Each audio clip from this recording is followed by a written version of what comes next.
स्वातंत्र्यापूर्वीपासून ते आजतागायत गुलामगिरीच्या पाशात चाचपडत असलेल्या शेतकऱ्यांना गुलामीची जाणीव करून देत स्वाभिमान हरवलेल्या शेतकऱ्यांचा स्वाभिमान जागृत करून त्याला सन्मानाने जगण्याचा अधिकार शिकवणाऱ्या युगात्मा शरद जोशी यांचे जयंती निमित्ताने 3 सप्टेंबर 2024 रोजी दर्यापूर तालुका शेतकरी संघटनेच्या वतीने दर्यापूर कृषी उत्पन्न बाजार समिती कार्यालय येथे शेतकऱ्यांच्या प्रचंड उपस्थितीत शेतकरी मार्गदर्शन कार्यक्रम संपन्न झाला। सर्वप्रथम शेतकरी संघटनेचा युवात्मा श्री शरद जोशी यांच्या जयंती निमित्ताने त्यांच्या प्रतिमेचे पूजन व पुष्पहार अर्पण कृषी उत्पन्न बाजार समिती सभापती सुनील गावंडे यांच्या हस्ते करण्यात आले। तेव्हा त्यांनी दर्यापूर तालुक्याची दयनीय अवस्था, शेतकऱ्यांची परिस्थिती यावर मार्गदर्शन केले। त्या प्रसंगी बाजार समितीचे संचालक प्रभाकर पाटील तराड, बाजार समितीचे संचालक राजेश शेठ राठी,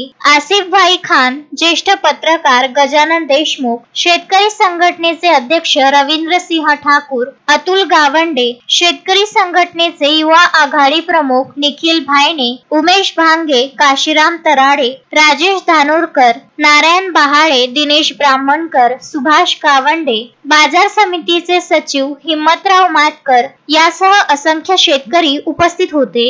गजानन देशमुख, विदर्भ न्यूज, दर्यापूर।